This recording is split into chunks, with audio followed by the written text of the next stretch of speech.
ট্রেনের জানালায় মাথা লাগিয়ে বসে আছি আমি।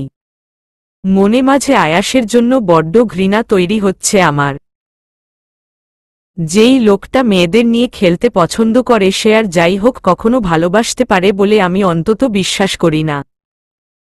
আমিও হয়তো উনার কাছে অন্য সব মেয়েদের মতো আকর্ষণ। আমাকে নিয়ে উনি হয়তো নিজেদের চাহিদা পূরণ করতে চায়।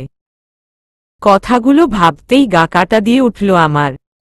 এবার উনার কথা মনে পড়লেই ঘৃণাতে মনটা বিষিয়ে যাবে আমার। কিন্তু আয়াসের মাঝে এমন কিছু আছে এই মুহূর্তে যা আমাকে বড্ড পোড়াচ্ছে।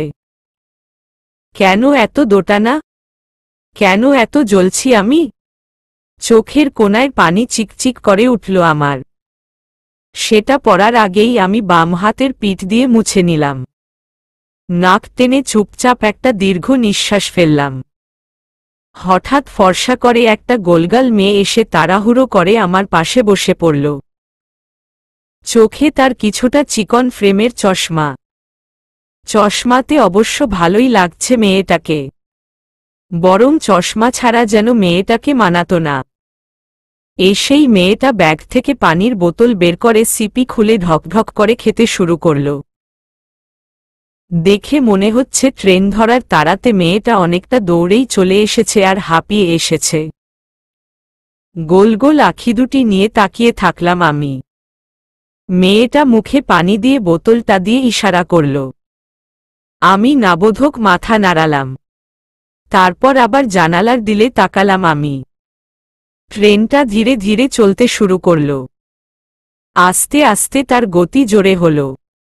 মেয়েলি গলার স্বরে আবারও মেয়েটির দিকে তাকালাম আমি। মেয়েটা একটা মুচকি হেসে বলল, তা কোথায় যাচ্ছেন? রাজশাহী। আমিও হালকা হেসে মাথা নাড়িয়ে বললাম, জি আপনি?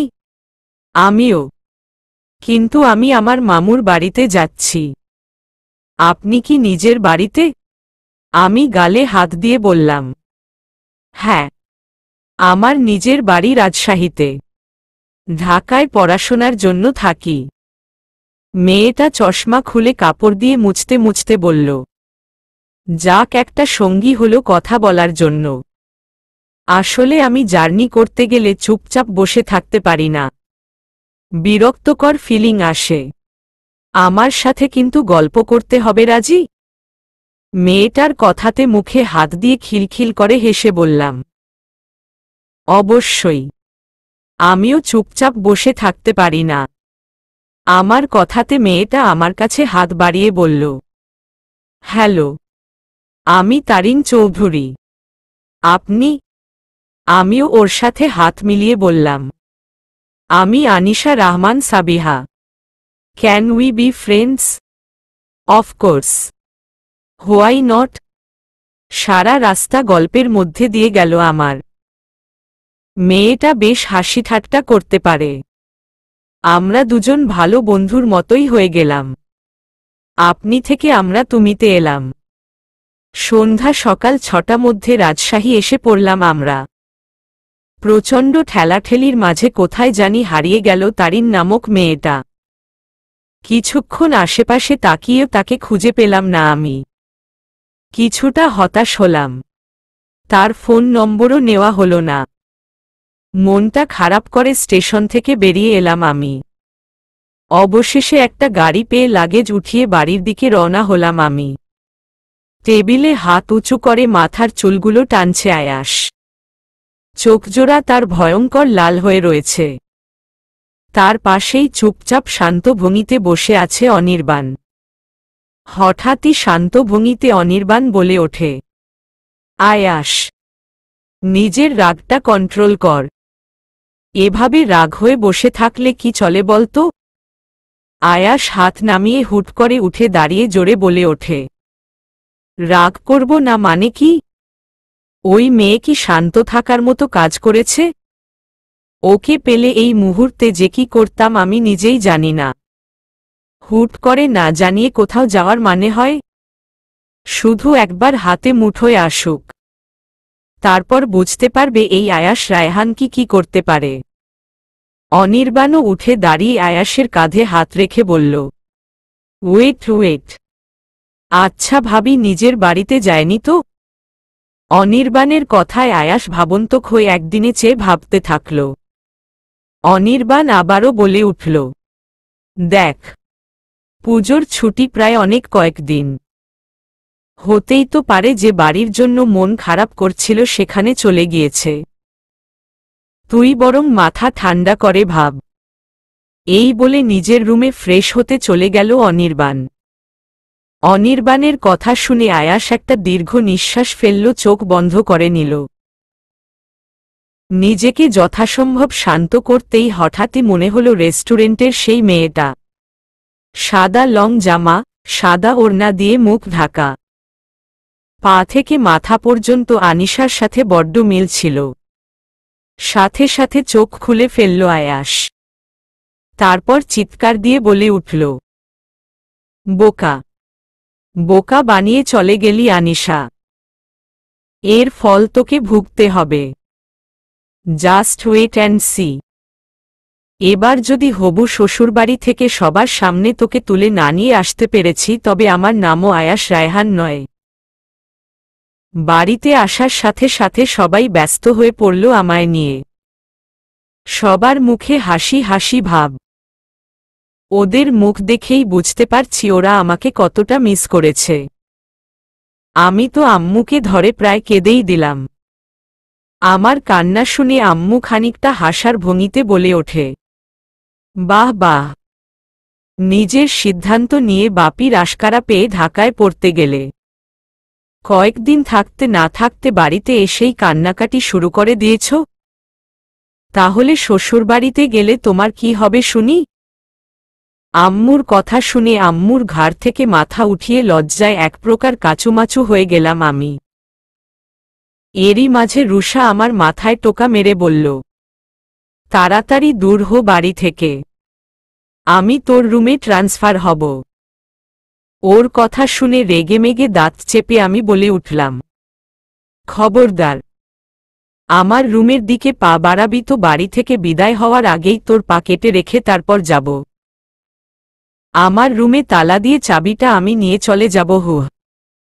আমার কথা শুনে রুষা প্রায় রেগেমেগে কিছু একটা বলতে যাবে তার আগেই আম্মু ধমক দিয়ে বলে উঠল, আসার সাথে সাথে শুরু করতে হবে তৃতীয় বিশ্বযুদ্ধ?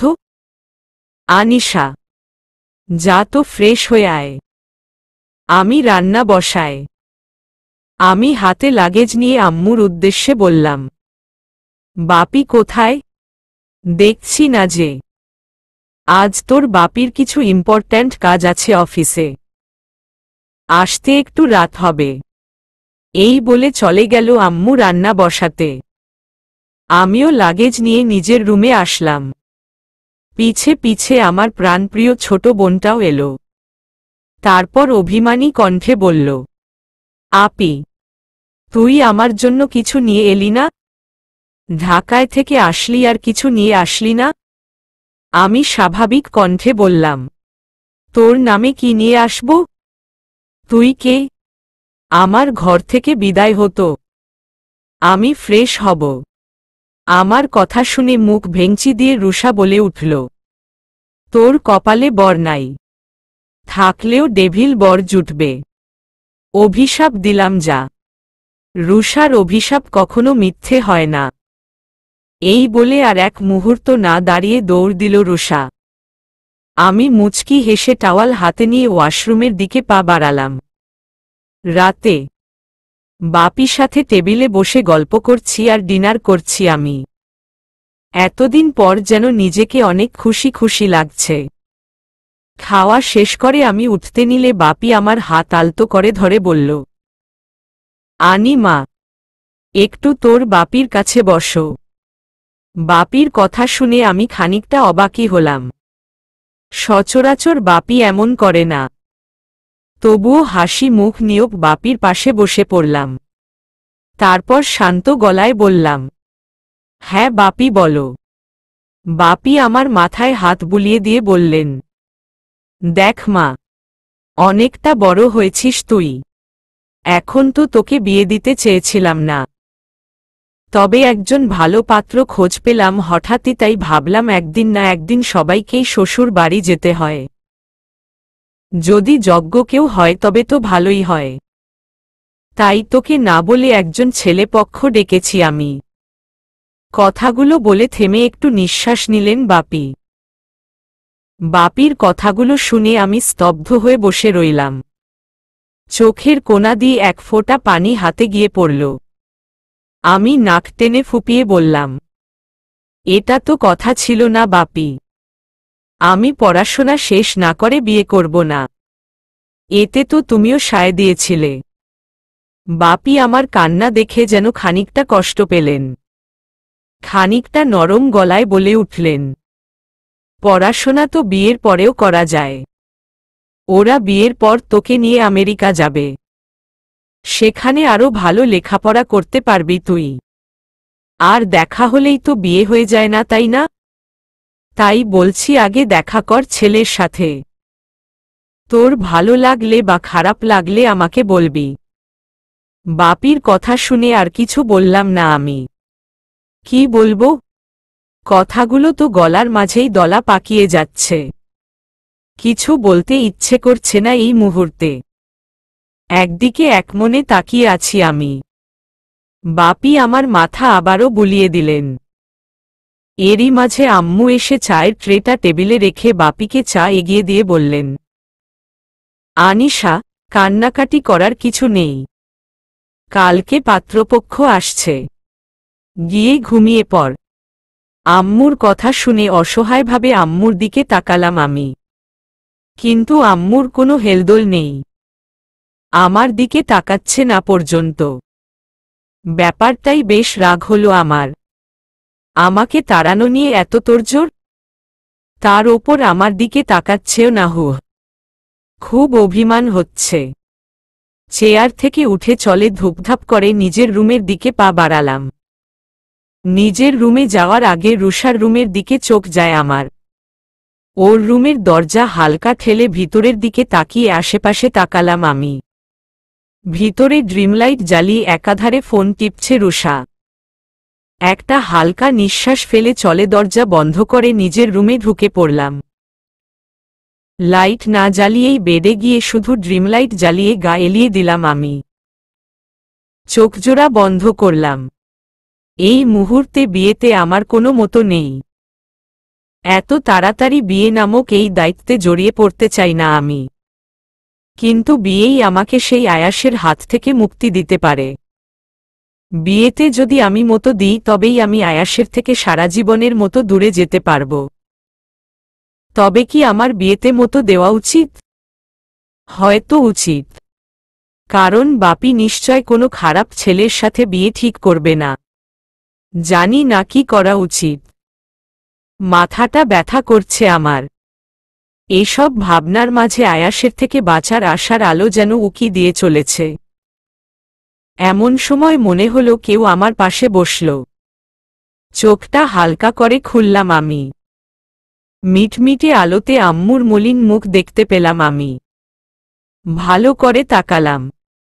হ্যাঁ, আম্মুই তো এসেছে। আম্মুকে দেখে মনটা খারাপ হয়ে এলো আমার। আমি মাথাটা সরিয়ে আম্মুর কোলে মাথা রাখলাম। তারপর চোখ বন্ধ করে আম্মুকে জড়িয়ে ধরে একটা স্বস্তির নিঃশ্বাস ফেললাম। যতই চিন্তা থাকুক না কেন, মায়ের কাছে এলে যেন সব দূর হয়ে যায়। এভাবে আম্মু কিছুক্ষণ নীরব থাকার পর হঠাৎ শান্ত গলায় বলে উঠল, আনিশা, এমন কেউ কি আছে তোর জীবনে, যাকে তুই নিজের জীবন সঙ্গী বানাতে চাস? কাউকে পছন্দ আছে তোর?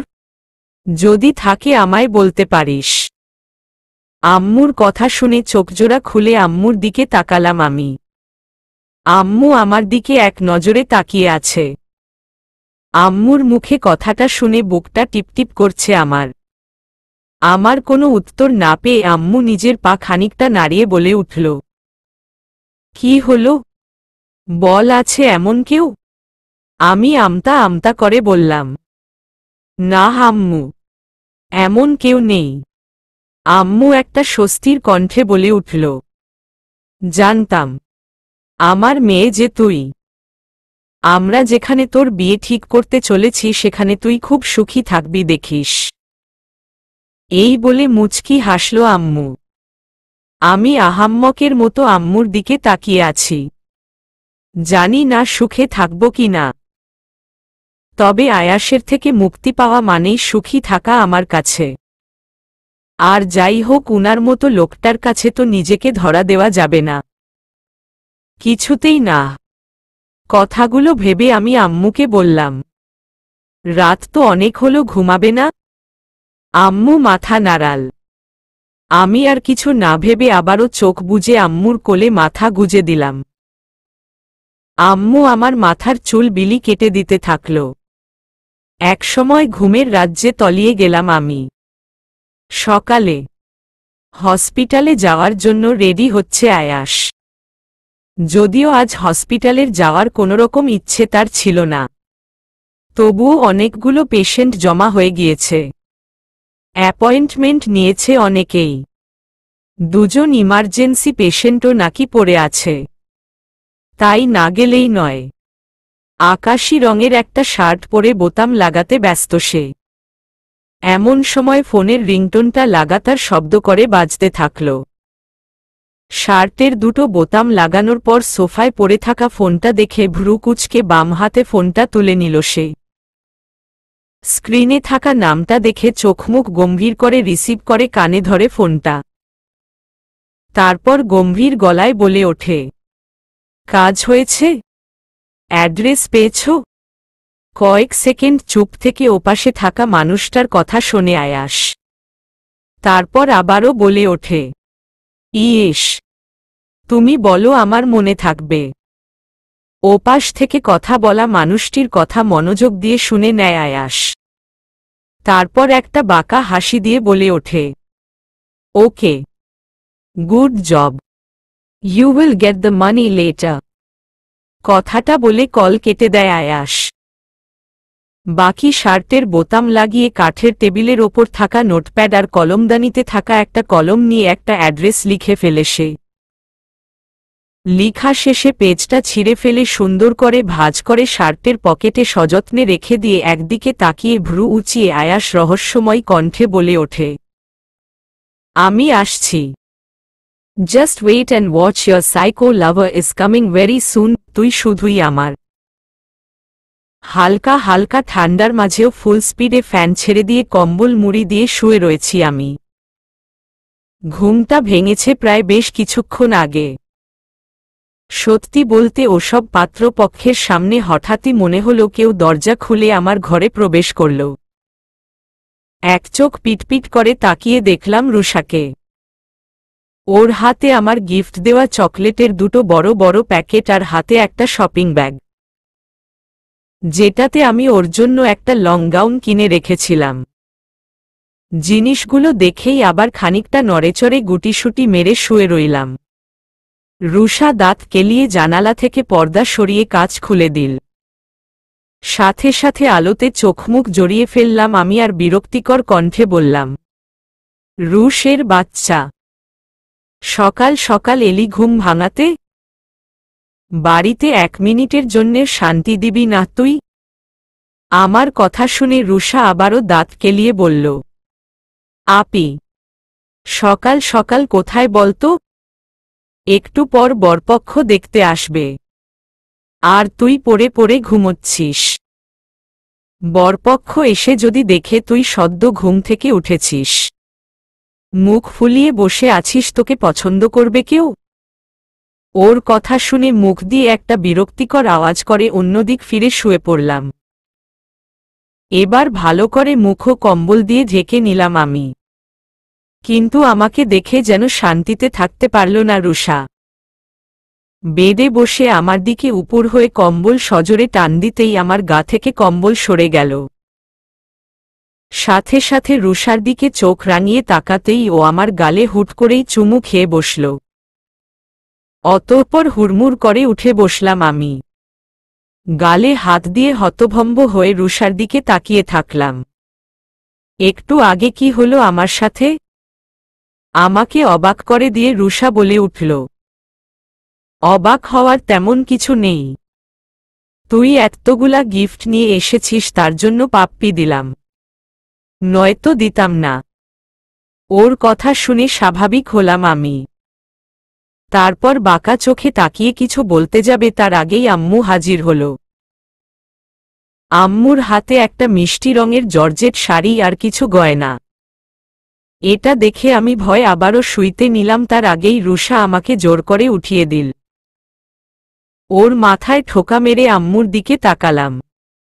আম্মু চোখ গরম করে আমার দিকে তাকিয়ে আছে। আমি অসহায় চোখে তাকিয়ে বললাম, আম্মু, শাড়ি, অন্য কিছু পরলে হয় না? আম্মু ধমকের সুরে বলে উঠল, আনি, মাথা গরম করবি না, উঠে ফ্রেশ হ তাড়াতাড়ি। আমি খাবার পাঠাচ্ছি, খেয়ে নিয়ে রেডি হয়ে নে। পাত্রপক্ষ এলো বলে আমি হালকা খাবার রেডি করছি আর রুষার উদ্দেশ্যে, রুষা তুই তোর বোনকে রেডি করতে সাহায্য কর। আম্মুর কথায় রুষা মাথা নাড়াল। আমিও বাধ্য মেয়ের মতো মাথা নাড়ালাম। সাথে সাথে আম্মু হনহন করে বেরিয়ে গেল। আমি রুষার দিকে চোখ গরম করে তাকিয়ে ওয়াশরুমে চলে গেলাম। নিজের রুমে রেডি হয়ে শাড়ি ঠিক করতে ব্যস্ত হয়ে পড়েছি আমি। নিচে লোকজনের কথাবার্তা শোনা যাচ্ছে।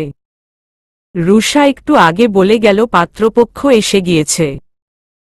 কোনো এক অজানা টেনশনে কপালে বিন্দু বিন্দু ঘাম জমা হয়েছে আমার। রুষা জোর করে হালকা সাজিয়ে দিয়েছে, চুলে খোপা করে দিয়েছে। মিনিট 5 পর রুষা এসে দ্রুত গতিতে বলল, আপি আপি আপি, তোকে দেখবে, নিচে চল।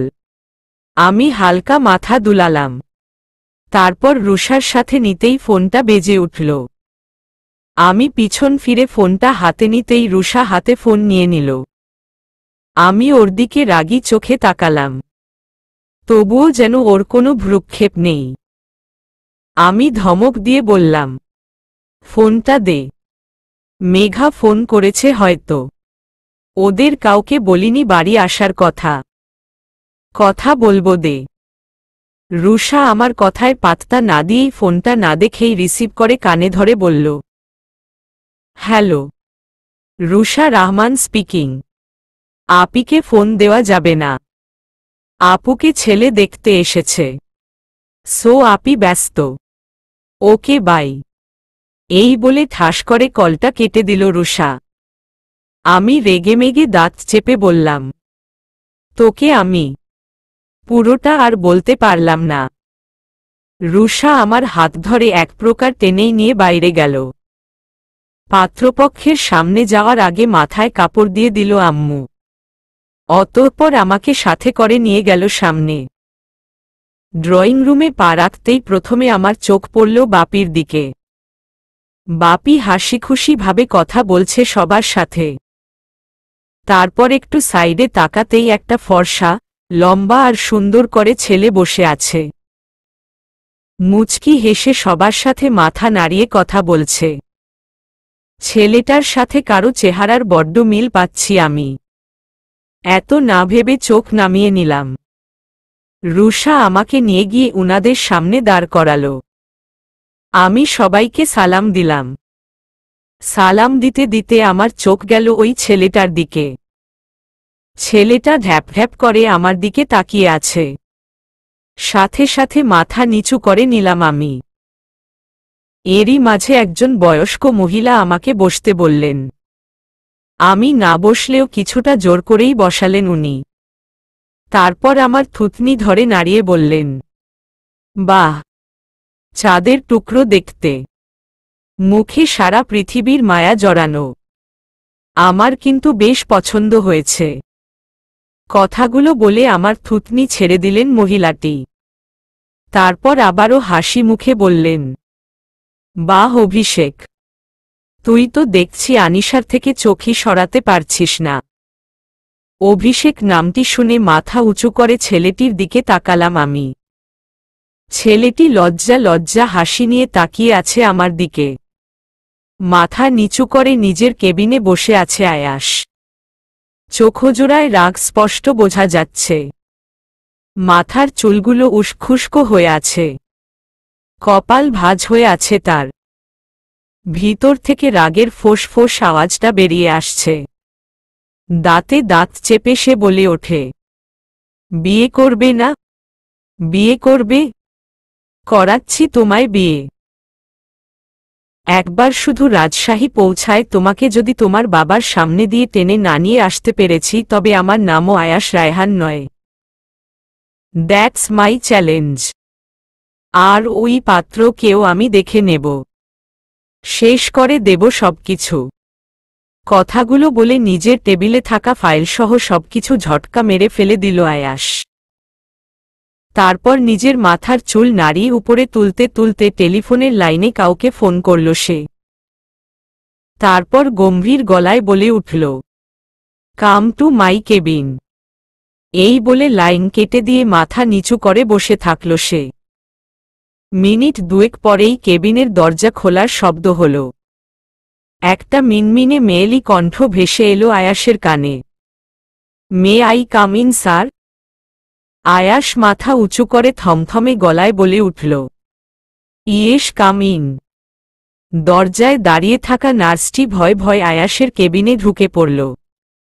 ফ্লোরে পড়ে থাকা ফাইল আর জিনিসপত্র দেখে ভয় ঢোক গিলল সে। তবে কিছু বলার সাহস পেল না। আয়াস চেয়ার থেকে উঠতে উঠতে বলল, লিসেন, আমার কয়েকদিনের জন্য হসপিটালে আসতে পারবো না। আমি যাওয়ার আগে রিসেপশনে জানিয়ে দিচ্ছি, বাকিটা তুমি জানিয়ে দিবা। আন্ডারস্ট্যান্ড আমি কি বলছি? আয়াসের কথা শুনে খুব দ্রুত মাথা নাড়ায় নার্সটি। আয়াস এপ্রন খুলতে নিলে নার্সটি দ্রুত কণ্ঠে বলে ওঠে, স্যার আপনি কি এখনই বের হবেন? আয়াস ভ্রু কুঁচকে নার্সের দিকে তাকিয়ে বলে, হুমম। Any problem? ইয়েস, মানে আসলে দুইজন ইমার্জেন্সিতে রয়েছে আপনার দায়িত্বে। আপনি সেখানে না গেলেই নয়। তাই। বাকি কথা শেষ করার আগে আয়াস বিরক্তির সুরে বলে ওঠে, এখন আমাকে ইমার্জেন্সি সামলাতে হবে? অন্য কোনো ডক্টর এই মুহূর্তে নেই? ডক্টর প্রতীক তো থাকার কথা। নার্সটি মাথা নিচু করে বলে ওঠে, আসলে স্যার প্রতীক স্যারও এই মুহূর্তে বিজি আছেন। আয়াস একটা বিরক্তির শ্বাস ফেলে হাতে থাকা ঘড়ির দিকে তাকায়। ঘড়িতে সকাল 10:51 বাজে। এখন ঢাকা থেকে রাজশাহী না যেতে পারলেই নয়, আবার পেশেন্ট না সামলালেও নয়। এমনিতেই আনিশা মেয়েটা তার মাথায় রাগ উঠিয়েছে। শুধু রাগ নয়, সীমাহীন রাগ। আয়াস চোখ বন্ধ করে খানিকটা জোরে বলে উঠল, ঠিক আছে যাও, আমি আসছি। নার্স মাথা দুলিয়ে আয়াসের কেবিন থেকে গটগট করে বেরিয়ে যায়। ছাদে দাঁড়িয়ে আছি আমি। আমার থেকে কিছু দূরত্ব বজায় রেখে দাঁড়িয়ে আছেন অভিষেক। দুজনকে হালকা করে কথা বলার জন্য একসাথে ছাদে পাঠানো হয়েছে। কিন্তু বেশ কিছুক্ষণ যাবৎ আমি আর অভিষেক দুজনেই চুপ হয়ে আছি। আমি রেলিং ধরে নিচের দিকে একমনে তাকিয়ে আছি। এবার নীরবতা কাটিয়ে অভিষেক বলে উঠলেন, চুপচাপ দাঁড়িয়ে থাকার জন্যই বুঝি আমাদের এখানে পাঠানো হয়েছে?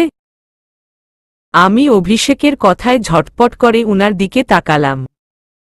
উনি মুচকি হেসে দাঁড়িয়ে আছেন।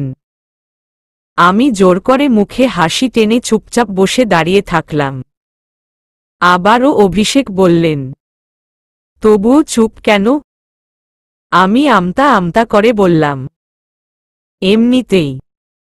অভিষেক হাত নাড়িয়ে বললেন, আপনি কথা কম বলেন বুঝি? ছাদে আসার পর থেকে আপনার মুখ থেকে আমি একটাই কথা বের করতে পেরেছি, সেটা হচ্ছে এমনিতেই। ব্যাপারটা অবশ্য খারাপ নয়, কারণ শুনেছি জ্ঞানী মানুষেরা কম কথা বলে। তবে আমি আপনার সম্পর্কে যা শুনেছি তাতে তো মনে হয় না আপনি কম কথা বলেন।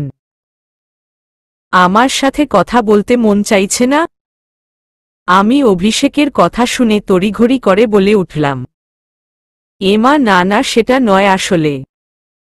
আমি থামিয়ে দিয়ে অভিষেক বলে উঠলেন, হুমম বুঝেছি মিস আনিশা, আসলে আপনি আমার সাথে ফ্রি নয়।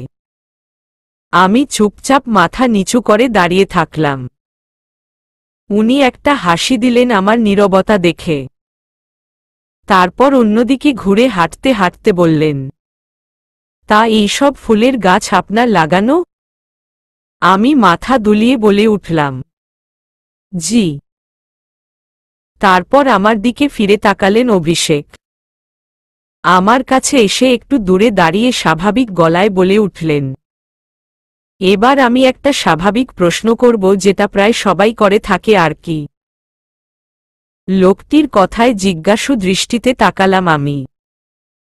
আমার চোখে চোখ রেখে অভিষেক বলে উঠলেন, আপনার কি কোনো সম্পর্ক আছে কারো সাথে? কাউকে ভালোবাসেন? ভালোবাসা নামক অনুভূতির নামটি শুনে বুকটা কেঁপে উঠল আমার। হার্টবিট কেমন জানি দ্রুত হয়ে গেল। কপালে আর নাকে বিন্দু বিন্দু ঘাম এসে জমা হল। চোখের সামনে ভাসতে লাগল আয়াস নামক ঘৃণিত লোকটির চিত্র। আচ্ছা, ভালোবাসা কথা শুনে নাকি ভালোবাসার মানুষটার ছবি চোখের সামনে ভেসে ওঠে, তবে আমার কাছে কেন তার উল্টোটা হচ্ছে? কেন আমার চোখের সামনে আমার দেখা সবথেকে ঘৃণিত মানুষ ফুটে উঠছে? কেন? আমার নীরবতা দেখে অভিষেক আমার মুখের সামনে চুটকি বাজালেন। সাথে সাথে ধ্যান ভেঙে গেল আমার। হকচকিয়ে অভিষেকের দিকে তাকালাম আমি। উনি এক গাল হেসে বললেন, আমার উত্তর কিন্তু এখনো আমি পাইনি। আমি একটা নিঃশ্বাস ফেলে বলে উঠলাম, না, নেই এমন কেউ যাকে আমি ভালোবাসি। কারোর সাথে সম্পর্ক নেই আমার। তবে আপনি এই বিয়েতে রাজি? এটা কি ধরে নিতে পারি? আমার দিকে নিচু হয়ে কথাটা বললেন অভিষেক। আমি কাঁপা কাঁপা গলায় বললাম, জজি। যেখানে আমার ফ্যামিলি রাজি, সেহেতু আমার না রাজি থাকার কোনো কারণ নেই। আমার কথা শুনে যেন একটা স্বস্তির নিঃশ্বাস ফেললেন অভিষেক। তারপর বলে উঠলেন, আমি তো আপনাকে অনেক কিছুই জিজ্ঞেস করলাম, আপনি আমায় কিছু বললেন না। এটাও তো জিজ্ঞেস করলেন না যে আমার কাউকে পছন্দ আছে নাকি।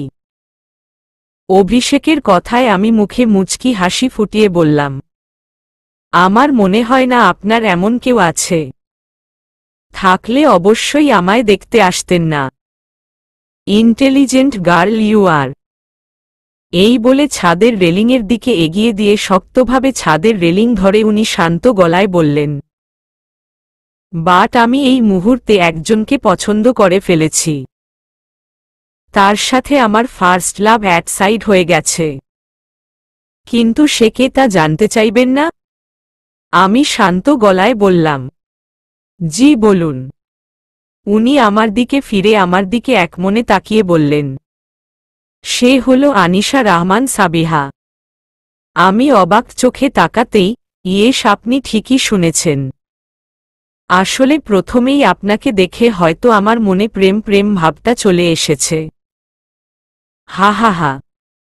তা এই প্রেমিককে একসেপ্ট করা যাবে? উনার কথায় সূক্ষ্ম দৃষ্টিতে তাকিয়ে থাকলাম আমি। আর কোনো উত্তর দিলাম না।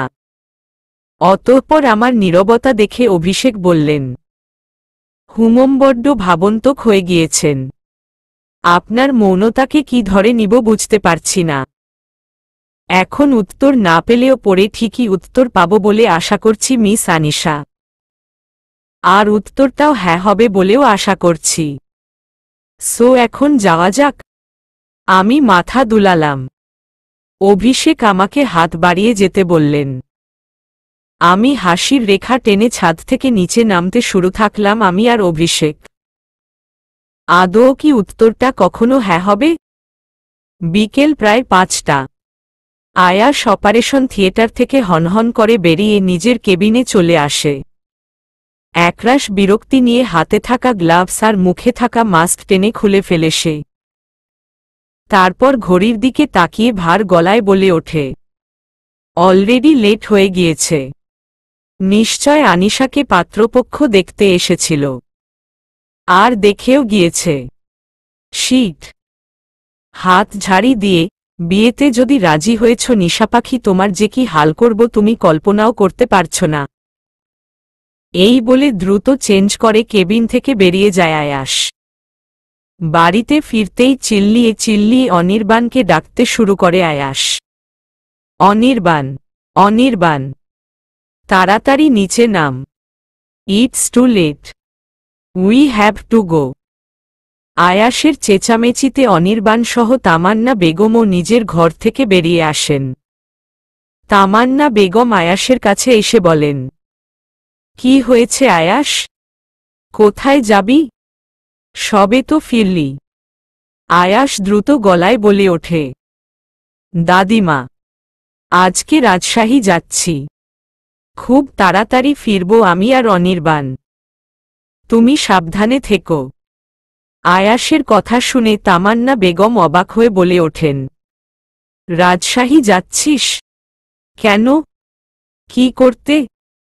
আয়াস সিঁড়ি দিয়ে ওপরে উঠতে উঠতে বলল, তেমন কিছু নয়। তোমার হবু নাতবউয়ের একটু বেশি সাহস হয়ে গিয়েছে। তাকে শায়েস্তা করে এখানে আনতে হবে আর কি। তুমি খাবার বারো। দুপুরে লাঞ্চ হয়নি, এক্ষুনি খেয়েই বেরিয়ে পড়ব। এই বলে উপরে উঠে নিজের রুমে ঢুকে গেল আয়াস। তামান্না বেগম অবিশ্বাস্য চোখে তাকিয়ে থাকলেন। তারপর অনির্বাণের দিকে তাকিয়ে চোখ ছোট ছোট করে বললেন, অনি, এসব কি হচ্ছে? অনির্বাণ জোর করে হেসে বলে ওঠে, তেমন কিছু নয় দাদিমা, তোমার নাতবুকে বাড়িতে আনার প্রসেস চলছে আর কি। আর আমি নিজের ভাবিকে দেখার জন্য রাজশাহী যাচ্ছি, আর কিছু না। কথাগুলো বলে অনির্বাণও কেটে পড়ল তামান্না বেগমের সামনে থেকে। ছেলেগুলো পাগল হয়ে গেছে, আর কিছু বলার নেই। বিড়বিড় করে বলতে বলতে রান্নাঘরে চলে গেলেন তামান্না বেগম। জানালার পাশে বসে একমনে ছোট পিচ্চিদের ক্রিকেট খেলা দেখছি আমি। মনটা কেমন জানি ছটফট করছে, ভালো লাগছে না একদমই। বারবার মনে হচ্ছে আমি কিছু একটা ভুল করে বসেছি, কিন্তু কোনো ভুল আমার মনটা কুড়ে কুড়ে খাচ্ছে সেটা মাথায় আসছে না। অভিষেক লোকটা খারাপ নয়, বরং ভালো মানুষ। তবে উনাকে এক অজ্ঞাত কারণে পছন্দ হয়নি আমার।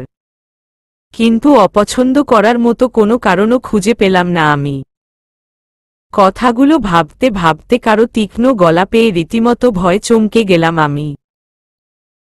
পিছন ফিরে দেখলাম রুষা ভূতের মতো মুখ করে বারবার বলে চলেছে, হাউমাউ খাও, হাউমাউ খাও। আমি রাগী চোখে তাকিয়ে বললাম, কি হয়েছে? ভয় লাগে না আমার? আমাকে হার্ট অ্যাটাক করিয়ে মারবি? রুষা আমার পাশে আমার বাহু ধরে আমার সাথে গালে গাল চেপে ধরে বলল, আরে ধুর, তোকে মারার কোনোরকম ইচ্ছে আমার নেই। তোর কিছু হলে আমার বিয়ে খাওয়া হবে না। তোর বিয়ে নিয়ে কত কিছু ভেবে রেখেছি আমি। আমি বিরক্তি হয়ে নিজেকে ছাড়িয়ে বললাম, ভাবছি তোকে আগে বিদায় করব। আরে শোন না, বিদায় হলেও সারা জীবন তোর পিছনে পড়ে থাকার অনেক ইচ্ছে আছে আমার। অভিষেক জিজু কত ভালো, যেমন হ্যান্ডসাম তেমন স্মার্ট। তাই ভাবছি অভিষেক জিজুর কোনো কাজিন বা ভাইয়ের গলায় ঝুলে পড়ব। বলে শয়তানি হাসি দিল রুষা। আমি একটা ভেংচি কেটে বললাম, তোর আর কাজ কি? যার গলায় ঝুলে পড়বি সে তোর জন্য পাগল হয়ে রাস্তায় রাস্তায় ঘুরবে দেখিস। আমার কথা শুনে রুষা জোরে বলে উঠল, সাবিপু। আমি আর কিছু বললাম না। ওর আমাকে ভেংচি কেটে চলে গেল রুম থেকে। আমি হু হা করে হেসে দিলাম। ফোনের রিংটোনে হাসি থেমে গেল আমার। ফোনটা হাতে নিয়ে আননোন নম্বর দেখে ভ্রু কুঁচকে তাকালাম আমি। ফোনটা হুট করেই কেটে গেল। তারপর আর পাত্তা দিলাম না। আমি আননোন নম্বর সাধারণত রিসিভ করি না। এরই মাঝে ঘটল আম্মুর আগমন। আম্মু এসে তড়িঘড়ি করে বলে উঠল, আনিশা, শোন, কালকে তুই আর অভিষেক একটু একা কোথাও ঘুরে আসবি। আমি মুখ ফুলিয়ে বললাম, কেন? কেন মানে? কালকের পরের দিন বিয়ের ফাইনাল ডেট ফিক্সড হবে। আর বিয়ের যতদিন বাকি থাকবে ততদিন তোরা নিজেরা ফ্রি হয়ে নিবি না? ধমকের সুরে কথাটা বলল আম্মু। আমি ভ্রু কুঁচকে বললাম, কাল না গেলেই নয়? আম্মু চোখ গরম করে বলল, না নয়। আমি বলেছি যাবি মানে যাবি, ব্যাস। পাকোড়া করেছি, খেলে নিচে আয়। এই বলে দ্রুত পায়ে বেরিয়ে গেল আম্মু। আমি হতাশ মুখ নিয়ে বসে থেকে নিজে নিজেকে বললাম, আমাকে তাড়াতে পারলেই যেন শান্তি।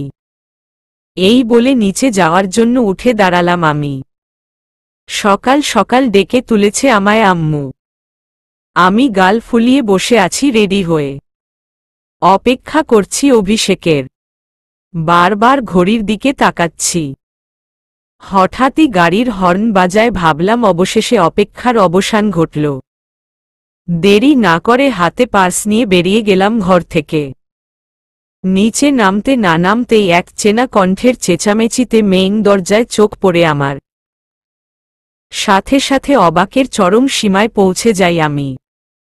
সাথে সাথে ভয়ের দানা মনে বাসা বাঁধতে থাকে। সামনে স্বয়ং আয়াসকে দেখে ভয় কয়েকটা শুকনো ঢক গিলে আশেপাশে তাকালাম। বাপি সোফায় বসে খবরের কাগজ রেখে দিয়ে সন্দেহের দৃষ্টিতে আয়াসের দিকে তাকিয়ে আছে। আম্মুও রান্নাঘর থেকে দ্রুত বেরিয়ে এসেছে। সেই সাথে হাতে ফোন নিয়ে ঘুম ঘুম চোখে বেরিয়ে এসেছে রুষা। সবাইকে দেখে ভয় গলা শুকিয়ে এলো আমার। অতঃপর আয়াসের দিকে তাকালাম। উনার চোখজোড়াতেই যেন আগুন দাউ দাউ করে জ্বলছে। কয়েক সেকেন্ড পর বাপি আয়াসের উদ্দেশ্যে বলে উঠলেন, কে তুমি? আমার বাড়িতে এসে অভদ্রতা করছো কেন? বাপির কথায় পাত্তা না দিয়ে আয়াস হনহন করে এগিয়ে এলেন। আমি ওপরে উঠতে নিলে বাম হাত শক্ত করে চেপে ধরলেন উনি। তারপর এক ঝটকায় নিজের কাছে এনে ফেললেন। কাদো কাদো মুখ নিয়ে তাকালাম উনার দিকে, কিন্তু কোনো লাভ হল না। উনি আমাকে টানতে টানতে বাইরের দিকে নিয়ে যেতে থাকলেন।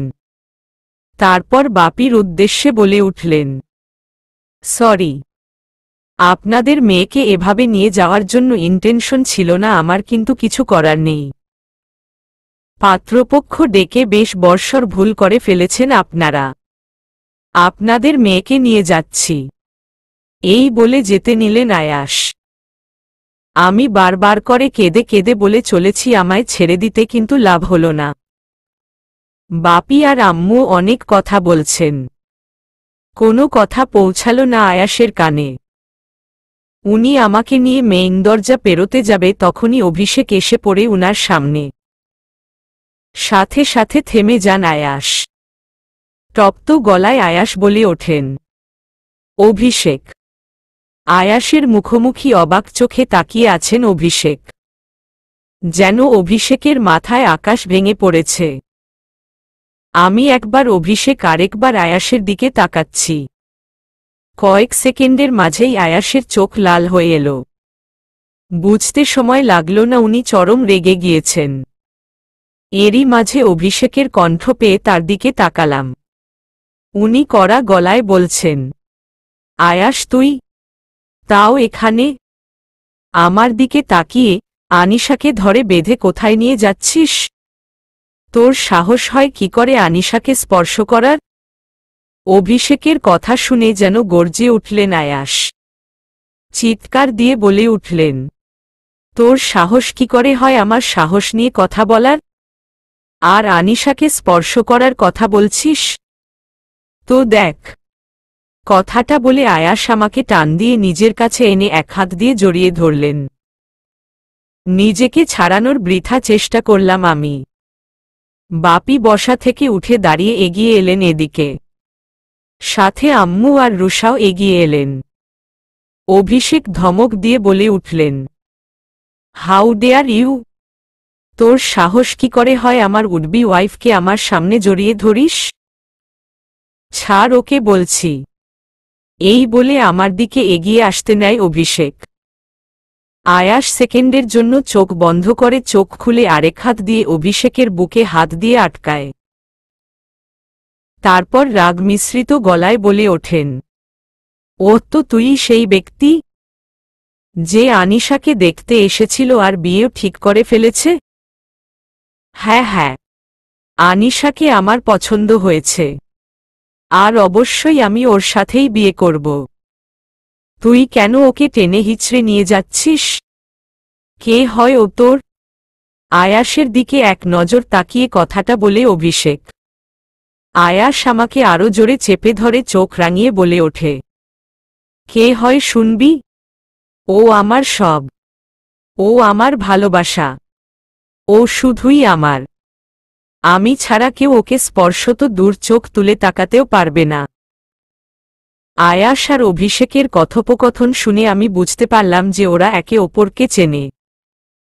সেই কারণেই তুই তুই করে বলছে। কিন্তু কি করে চেনে এরা একে অপরকে? প্রশ্নের উত্তরগুলো অজানা। লজ্জায় মাথা নিচু করে দাঁড়িয়ে আছি আমি। এরই মাঝে বাপি কিছুটা জোরেসোরে বলে উঠলেন, অভিষেক বাবা, তুমি কি চেনো এই বেয়াদব ছেলেটাকে?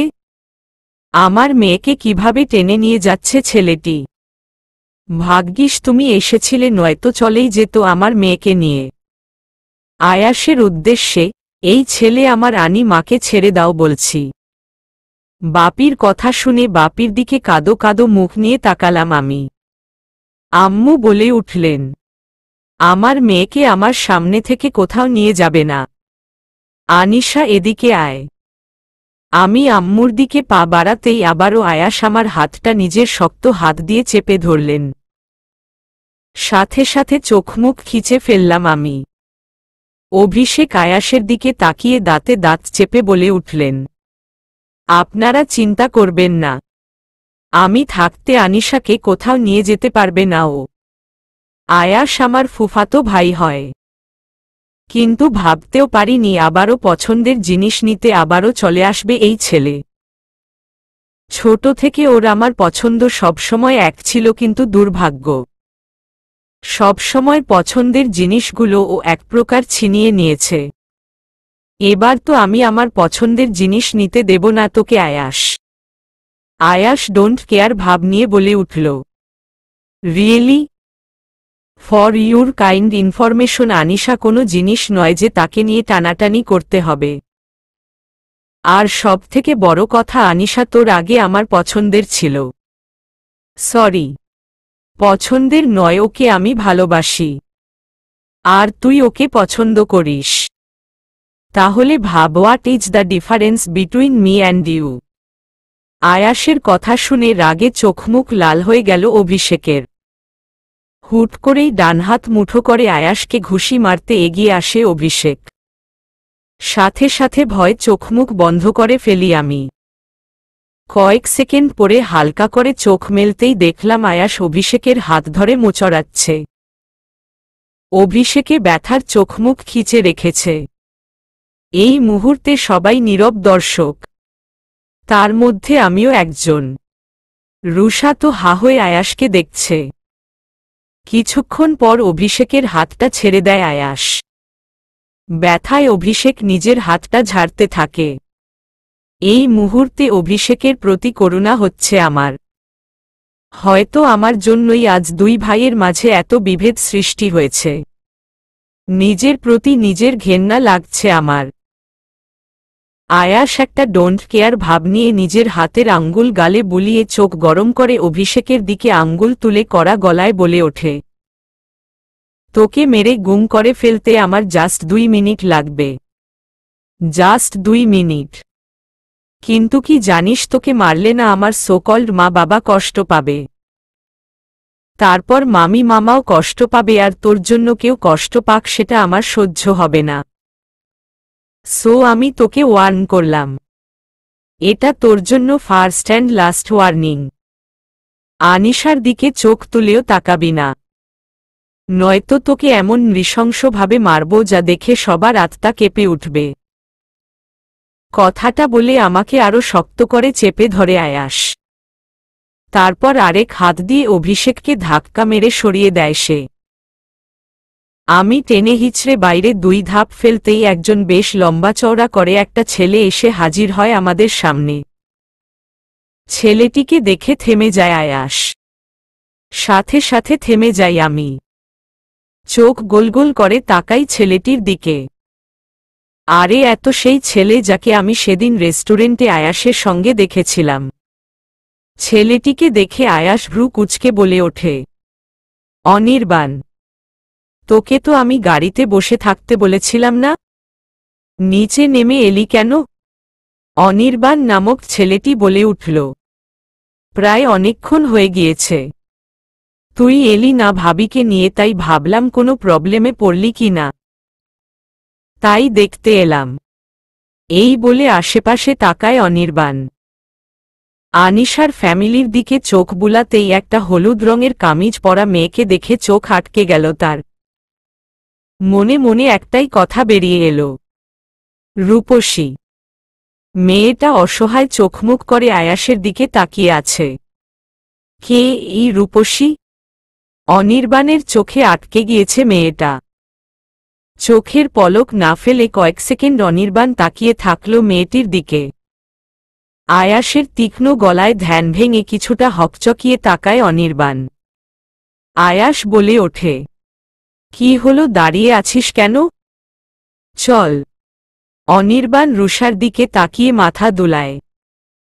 হঠাৎই হাত নাড়াতে নাড়াতে 2-1 পা করে এগিয়ে আসে অভিষেক। অভিষেককে দেখে অনির্বাণের চোখটা কপালে উঠে যায়। চোখ গোল গোল করে বলে ওঠে, অভিষেক। চোখ কচলে আবারও অনির্বাণ অভিষেকের দিকে তাকায়। হ্যাঁ, অভিষেকই তো। অনির্বাণ আয়াসের দিকে তাকিয়ে বলে ওঠে, অভিষেক এখানে? আয়াস মাথা দুলিয়ে বলে, হুমম। কি বলতো, ওর অভ্যেসটা আগের মতোই রয়ে গেল। আমার প্রিয় জিনিসে হাত লাগানোর শখ ওর এখনো গেল না, তাই হাতটাই মুচড়ে দিয়েছি আমি। কিছু না বুঝে অনির্বাণ হ্যাবলার মতো মুখ করে চেয়ে থাকল। অভিষেক এগিয়ে আসতে চেয়েও আসতে পারছে না, হয়তো ভয়। বাপি আয়াসের উদ্দেশ্যে বলে উঠল, এই ছেলে, আনিশাকে ছেড়ে দাও, নয়তো ভালো হবে না বলে দিচ্ছি। পুলিশে কমপ্লেন করব তোমার নামে। আয়াস স্বাভাবিক গলায় বলে ওঠে, করতে পারেন, আমার প্রবলেম নেই। আমার দিকে তাকিয়ে, অ্যান্ড ইউ মায়াবিনী, এত নড়াচড়া করছো কেন? আমার হাত থেকে খুব ছাড়া পাওয়ার শখ, তাই না? কিন্তু দুঃখের বিষয় কখনোই সেটা পাবে না, অ্যান্ড সরি ফর দ্যাট। কথাটা বলে একটা রুমাল আমার মুখে চেপে ধরলেন উনি। সাথে সাথে রুমাল ছাড়ানোই চেষ্টা করতে করতে শরীর অবশ হয়ে এলো আমার। চোখজোড়া বন্ধ হয়ে আসতে নিল। অস্পষ্টভাবে শুনতে পেলাম রুষা আর আম্মুর চিৎকার। আর কিছু মনে নেই আমার। আনিশাকে কোলে নিয়ে আয়াস যেতে শুরু করল, আর ইশারা করে অনির্বাণকে আনিশার পরিবারকে সামলাতে বলে আনিশাকে নিয়ে বেরিয়ে গেল। রুষা দৌড়ে যেতে নিলে অনির্বাণ এসে সামনে দাঁড়ায়। মুখে তার বাঁকা হাসি। তারপর দাঁত কেলিয়ে মাথা দুলাতে দুলাতে বলে ওঠে, সরি রূপসী, আয়াসের পেছনে যাওয়া যাবে না।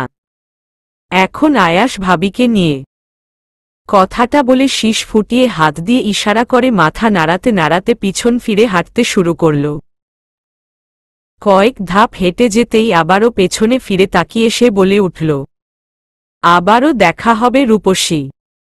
আনিশার বাড়িতে সোফায় বসে বসে রাগে ফুঁসছে অভিষেক। এদিকে এরশাদুল সাহেবের, আনিশার বাপি, হাই ব্লাড প্রেশার উঠে গিয়েছে। অসুস্থ হয়ে পড়েছেন উনি। মিসেস শেফা, আনিশার মা, বসে বসে নীরবে মেয়ের দুঃখে চোখের পানি ফেলছেন আর মাঝে মাঝে এরশাদুল সাহেবকে সান্ত্বনা দিয়ে চলেছেন। রুষা একদিকে হতভম্ব হয়ে বসে আছে। কোথা থেকে কি হয়ে গেল কেউই বুঝতে পারছে না। কোথা থেকে এক অচেনা ছেলে এসে আনিশাকে সবার সামনে তুলে নিয়ে গেল, অথচ সবাই হেল্পলেসের মতো দাঁড়িয়ে থাকল। মিসেস শেফা চিন্তিত গলায় বলে উঠলেন, আমার মেয়েটাকে কোথায় নিয়ে গেল ওই ছেলেটা? আমার মেয়েকে ফিরিয়ে দাও না গো। কিছু হবে না আমাদের মেয়ের। আমি পুলিশে খবর দেব। চিন্তা করো না, আমাদের মেয়েকে ঠিক খুঁজে পাবো আমরা। বড় বড় নিঃশ্বাস ফেলতে ফেলতে বললেন এরশাদুল সাহেব। অভিষেক চুপচাপ সবার কথা শুনে যাচ্ছে, কিন্তু কিছু বলছে না, কারণ ও জানে পুলিশকে বলে তেমন কোনো লাভ হবে না। হুট করে সে গম্ভীর গলায় বলে ওঠে, কেউ টেনশন করবেন না, আনিশার কিছু হবে না, ওকে ফিরিয়ে আনবো আমি। অভিষেকের কথা শুনে যেন সবাই কিছুটা হলে আশ্বস্ত হল। তোকে তো আমি কোনো মূল্যেই আনিশাকে ক্যারে নিতে দেব না আয়াস। অনেক হয়েছে। ছোট থেকে আমার অনেক প্রিয় জিনিস নিজের করে নিয়েছিস তুই, কিন্তু আনিশাকে তো আমি আমার করেই ছাড়ব।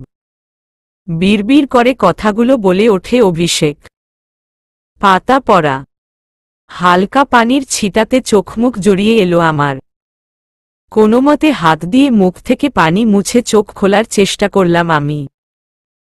সব কিছু ঘোলাটে লাগছে আশেপাশে, কিন্তু গভীরভাবে অনুভব করছি কারো উপস্থিতি। চোখ কচলিয়ে ভালোভাবে তাকালাম আমি। সামনে তাকাতেও আত্মা শুকিয়ে গেল। ধরফর করে উঠে বসার চেষ্টা করলাম আমি, কিন্তু নিজেকে দুর্বল লাগছে। আয়াসকে দেখে দূরে সরে গেলাম আমি।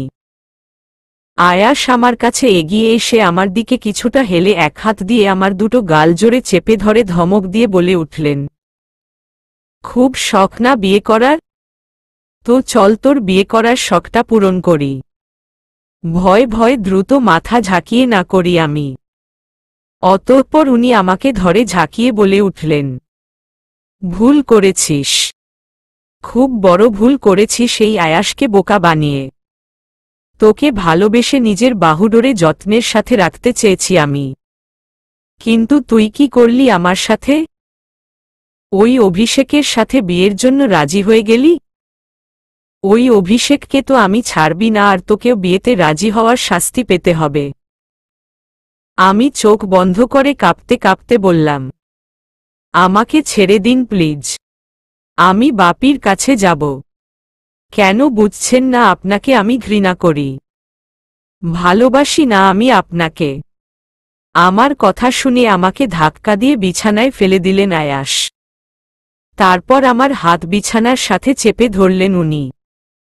দাঁতে দাঁত চেপে বলে উঠলেন, ছাড় পাবি না। আমার দেহে যতক্ষণ প্রাণ থাকবে ততক্ষণ ছাড় পাবি না আমার থেকে। তোর বিয়ে করার স্বাদ আজকেই মেটাচ্ছি আমি।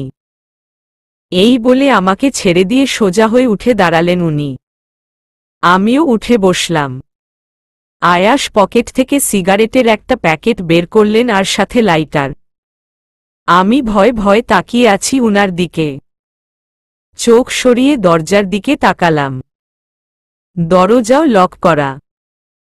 এরই মাঝে লাইটার দিয়ে সিগারেট ধরিয়ে ফেললেন আয়াস। তারপর আমার কাছে বসে আমারকে পিছন থেকে জড়িয়ে ধরলেন উনি। হঠাৎই জ্বলন্ত সিগারেট আমার হাতে চেপে ধরলেন উনি। চলবে।